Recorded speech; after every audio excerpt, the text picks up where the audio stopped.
मैंने श्रीमद् भगवद गीता तब तक नहीं पढ़ी थी जब तक मुझे ये ज्ञान नहीं हुआ कि हम सब आत्माएं हैं और ये जिंदगी हम आत्माओं के लिए एक इम्तिहान है अपने अंदर से अपने सबसे अच्छे रूप को बाहर निकालने का। और भगवद गीता इस इम्तिहान को पास करने की एक अहम किताब है। भगवद गीता के 18 अध्याय हैं और ये संस्कृत में परमात्मा द्वारा दी गई थी। समय के साथ संस्कृत भाषा रोजमर्रा की जिंदगी से निकल गई और ये ज्ञान मनुष्य से दूर हो गया। समय समय पर भगवद गीता के साधारण अक्षरों में अनुवाद किया गया। इसी कोशिश को आगे बढ़ाते हुए आने वाले 9 मिनटों में भगवद गीता के कुछ अहम हिस्सों को अपने गुरु के आशीर्वाद से एक आसान रूप में मैं अपने 7 बिलियन भाई बहनों के चरणों में समर्पित कर रहा हूं। ये ज्ञान परमात्मा ने भगवान कृष्ण के द्वारा सबसे बड़े धर्म युद्ध महाभारत की रणभूमि कुरुक्षेत्र में अर्जुन को कुछ 5000 साल पहले दिया। ये वो वक्त था जब धर्म का बार बार उल्लंघन हुआ, परमात्मा का डर मनुष्य से निकल गया। लालच की होड़ में भाई ने भाई को मारने की कोशिश की और यही नहीं, एक ब्याहता औरत को भरी सभा में अपने बड़ों के सामने अपमानित किया गया।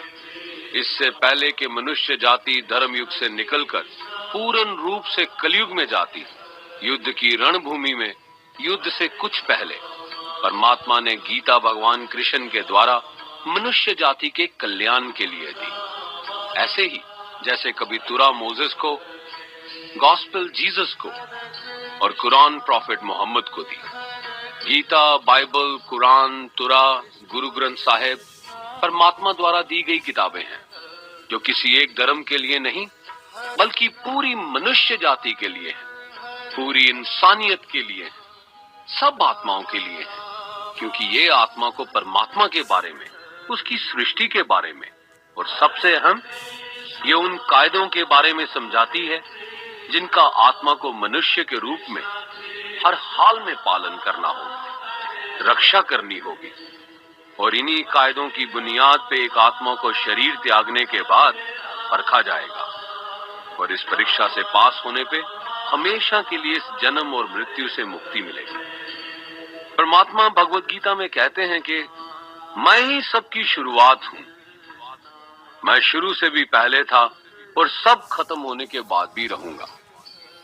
सब मुझ में है और मैं सब में हूं। जो भी तुम छू सकते हो, देख सकते हो, चख सकते हो या सुन सकते हो, वो सब मैं हूं। ये नदियां, पहाड़, सूरज, ग्रहण, चांद, सितारे सब मैंने बनाए हैं। मैंने ही भगवान, शैतान, राक्षस और इंसान बनाए। मैं सर्वव्यापी हूं, सब में रहता हूं, सब में मैं हूं, मैं ही हूं। मैं ही ब्रह्मा बन के सब बनाता हूं और रुद्रा बन के सब नष्ट कर देता हूं। मैं ये सृष्टि यूं ही बनाता और तोड़ता रहूंगा ताकि आत्माओं को मौके मिल सके इस जन्म और मृत्यु से एक दिन मोक्ष पाने को, हमेशा के लिए परमात्मा के साथ रहने को।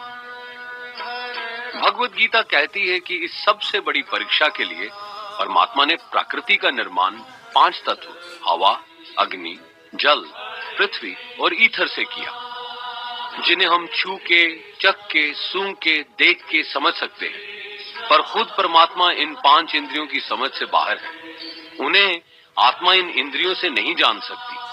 आत्मा 5 इंद्रियों के साथ वैसे ही है जैसे एक लोहे का रोबोट जिसे अपने बनाने वाले का कोई पता नहीं। अर्जुन को भी परमात्मा का विराट रूप देखने के लिए भगवान कृष्ण ने दिव्य नेत्र दिए।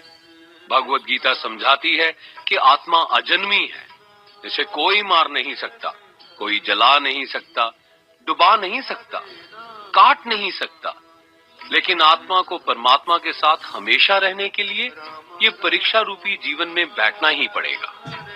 इस परीक्षा के लिए परमात्मा से बिछुड़ के आत्मा को पृथ्वी पे किसी न किसी रूप में जन्म लेना पड़ता है और 88 करोड़ योनियों को जीने और भोगने के बाद एक आत्मा को मनुष्य का शरीर और दिमाग मिलता है इस सबसे बड़ी मर्यादाओं की परीक्षा में बैठने के लिए। हर मनुष्य को इस पूरी परीक्षा के दौरान तरह तरह की अच्छी और बुरी भावनाओं के चक्रव्यूह में अपने ही भाई बहन या मित्रों के साथ डाला जाता है, जिसमें हर आत्मा को अपने अंदर के तामसिक और राजसिक अवगुणों से निकल के सात्विक जीवन में प्रवेश करने के मौके मिलते हैं। हमारे तामसिक गुण वो हैं जो हमारे अंदर हीन भावना पैदा करके हमें खुद को उदास और नुकसान पहुंचाते हैं, और हमारे राजसिक गुण हमें ईर्ष्यालु और लोभी बना के दूसरों के प्रति नुकसान पहुंचा सकते हैं। इस परीक्षा के दौरान हर आत्मा को तामसिक और राजसिक गुणों को खत्म करके अपने सात्विक गुणों से परिचित होना पड़ेगा। सात्विक गुण वो हैं जो आत्मा को अपने आसपास की हर चीज से जोड़े और उन्हें प्यार करना सिखाते हैं। परीक्षा के दौरान हर आत्मा को जीवन के चारों स्तंभ धर्म, अर्थ, काम और मोक्ष का ज्ञान पाके ही मुक्ति मिलती है। यही वो द्वार है जिन्हें समझ के ही आत्मा परमात्मा को समझ सकती है। पहला द्वार धर्म का है और शेर इसका प्रतीक है। धर्म वही है जो गीता में लिखा हुआ है, वेदों में लिखा हुआ है, गुरु ग्रंथ साहिब, बाइबल या कुरान में लिखा है। धर्म वही है जो धारण किया हुआ है, जिसे आपका दिल मानता है, जैसे झूठ नहीं बोलना, चोरी नहीं करना, भगवान का निरादर नहीं करना, दूसरों को नुकसान नहीं देना। यही सब धर्म है, और हर आत्मा को अपने जीवन काल में हर समय धर्म का पालन करना होगा और उसकी रक्षा करनी होगी। दूसरा द्वार अर्थ का है और घोड़ा इसका प्रतीक है। हर आत्मा अपने हर जीवन काल में अपने पृथ्वी पे होने का अर्थ या मूल कारण समझेगी। इस जिंदगी में भोगने वाली चीजें और रिश्तों का आनंद लेगी। अच्छा बेटा या अच्छी बेटी, अच्छा भाई या अच्छी बहन, अच्छा पति या अच्छी पत्नी बनके हर दुनियावी रिश्ते पर खरी उतरेगी और इस परीक्षा को पास करेगी। तीसरा द्वार काम का है। भगवत गीता समझाती है कि हर मनुष्य के अंदर काम, क्रोध, लोभ, मोह, अहंकार और ईर्ष्या जैसी 6 भावनाएं हमें अपने और दूसरों के प्रति नुकसान पहुंचा सकती हैं। इन भावनाओं को हर मनुष्य को हमेशा अपने नियंत्रण में रखना होगा, क्योंकि इनके बहाव में किया हुआ कोई भी काम हमारे जीवन भर की परेशानी का कारण बन सकता है, और एक आत्मा संतोष और सादगी से इन भावनाओं पे हमेशा के लिए विजय पा सकती है। चौथा स्तंभ मोक्ष का है और हाथी इसका प्रतीक है। इस परीक्षा रूपी जीवन में हर मनुष्य हर समय कुछ इच्छाएं रखता है। कुछ इच्छाएं एक ही जन्म काल में पूरी हो जाती हैं, पर कुछ अधूरी रह जाती हैं, और उनके पूरा होने के लिए आत्मा को वापस पृथ्वी पे आना पड़ता है। भगवत गीता समझाती है कि हमारी इच्छाएं ही मूल कारण हैं हमारे पृथ्वी पे वापस आने का, और अगर हम कोई भी इच्छा ना रखें तो हम इस जीवन और मृत्यु से मुक्त हो सकते हैं। ये द्वार माफी का भी है। जिन्होंने आपके साथ बुरा किया उनको माफ करके, और जिनसे आपने बुरा किया उनसे माफी मांग के मुक्ति पाई जा सकती है। जब तक आत्मा इन चारों दरवाजों धर्म, अर्थ, काम और मोक्ष को समझ नहीं लेती, तब तक आत्मा को बार बार इस मनुष्य रूप में आना ही पड़ेगा। परीक्षा का समय खत्म होते ही आत्मा शरीर और अन्य सब वस्तुओं का त्याग कर देती है। जो भी संसार में रहकर बनाया वो अब किसी और का होगा, और आत्मा अपने कर्मों के फैसले के लिए चली जाती है। आत्मा के अच्छे बुरे कर्मों का हिसाब होता है।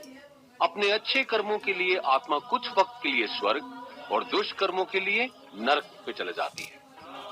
नरक में आत्मा को अपने पापों के अनुकूल सजाएं मिलती हैं, पर सजा खत्म होने के बाद आत्मा को फिर से एक नया शरीर और नया दिमाग मिलता है इस परीक्षा में फिर से बैठने के लिए, और हर परीक्षा में वही सब फिर दोहराया जाएगा, जिंदगी के 4 स्तंभ धर्म, अर्थ, काम और मोक्ष को समझने के लिए। हर जन्म में अपने कई जन्मों के कर्मों के हिसाब से हर आत्मा को कभी अच्छे और कभी बुरे हालातों से जाना पड़ता है, लेकिन जब तक आत्मा परमात्मा के साथ योग को नहीं समझ लेती वो मुक्ति नहीं पा सकती। भगवत गीता समझाती है कि मनुष्य अपने शरीर, दिमाग या दिल से भगवान को पा सकता है। शरीर द्वारा किए कर्मों के माध्यम से परमात्मा को पाने को कर्म योग कहते हैं।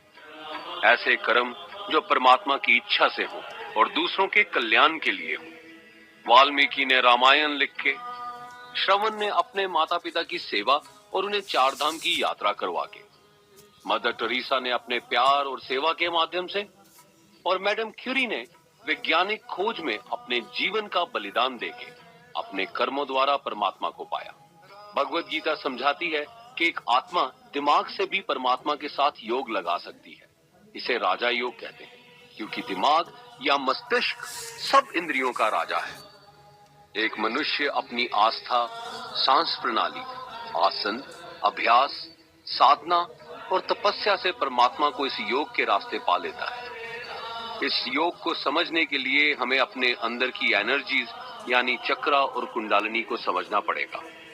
आत्मा मस्तिष्क से मेडिटेशन या ध्यान लगा के परमात्मा के साथ योग लगा सकती है। शंकराचार्य, स्वामी परमहंस, स्वामी विवेकानंद और उनके जैसे कई योगी इस योग के रास्ते परमात्मा के साथ संधि लगा पाए। परमात्मा भगवत गीता में कहते हैं कि अगर किसी आत्मा को धर्म ना भी समझ आए, योग ना भी समझ आए, पर अगर वो मेरी शरण में आ जाए तो मैं उसके सारे पाप माफ कर देता हूँ। परमात्मा को ऐसी दिल की गहराइयों से पुकार के पाने को भक्ति योग कहते हैं। चैतन्य महाप्रभु, मीराबाई और भगवान हनुमान इस योग के सबसे बड़े उदाहरण हैं। लेकिन कभी आत्मा अपने होने का मूल कारण भूल के धर्म का उल्लंघन करे या पाप के रास्ते पे निकल जाए तो उसे ठीक करने के लिए परमात्मा खुद किसी रूप में पृथ्वी पे जन्म लेते हैं। आइए श्री भगवत गीता, गुरु ग्रंथ साहिब, तुरा, बाइबल, कुरान या ऐसी किसी भी दीनी किताब को पूरा पढ़ के इस जिंदगी के असली मायने समझें और परमात्मा के साथ योग लगाएं। अगर आपने इसे पसंद किया तो इसे औरों को बांटिए, ताकि सब आत्माएं अपने यहाँ होने का मूल रूप समझ सकें और इस जन्म और मृत्यु से मुक्ति पाके हमेशा परमात्मा के साथ रह सकें। धन्यवाद।